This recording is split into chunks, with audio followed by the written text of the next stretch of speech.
So Bernard, as someone from the Gypsy and Traveller community, how has Leedsgate helped you in your journey to manage your well-being? Before I first got introduced to Leedsgate, I did struggle for a lot of years with bad nerves and low self-esteem, but also depression.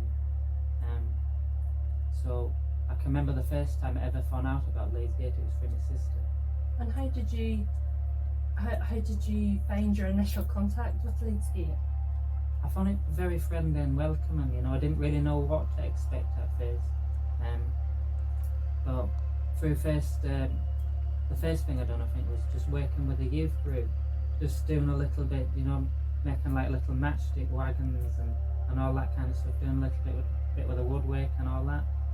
But I think a few years later, maybe 12 months or so later down the line, during lockdown, I did take a position with Leedsgate, and I started learning a bit more about mental health, and obviously they offered me a position in mental health, and it's just such I've learned such a lot about mental health. Yes. And it's not such a negative thing. No. You find that if you don't talk about something and it builds up in your head, it can become so heavy to carry, and you don't really know what to do with it. But by talking about it, I don't really see it as a weakness anymore. I see mental health and my journey and the things that I have faced, and by coming out the other end of it, I've come out stronger. That's fantastic. And I believe that through the knowledge that I've acquired working here, I'm a lot stronger person. And now it's just about helping others on their journey. Because if I can come out of my mental health and the things I've experienced in my life, I believe other people can.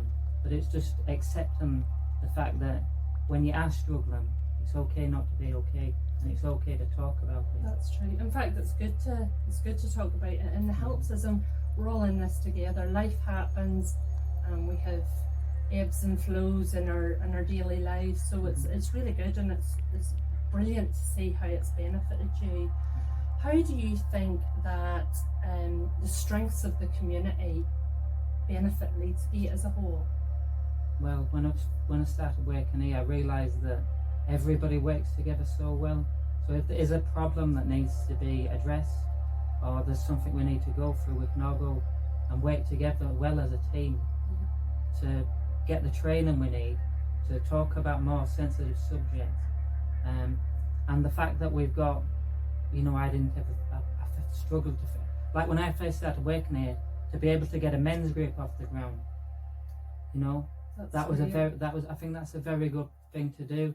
And you know, and the community's added to that men's group, hasn't it? Yeah, the strengths of the community. Yeah, well, it's like when we do the men's group, we just, whatever we can do, if we want to, you know, have a laugh or do a little bit of woodwork, a bit of music, whatever people want to do, I feel comfortable with. So they can bring their strengths to the group sessions and benefit the group. Yeah, obviously if people did want to reach out and get the support that they needed, that's available to them, but there's no, they don't have to, people don't have no to. pressure. There's no pressure, no. We've a lovely sort of environment of that trust and confidentiality, but you know, it's that exchange, as we're called the Gypsy and Traveller exchange. It's that exchange of and even like strengths and what the community can give to Leedsgate and what Leedsgate can give to the community. Yeah, exactly.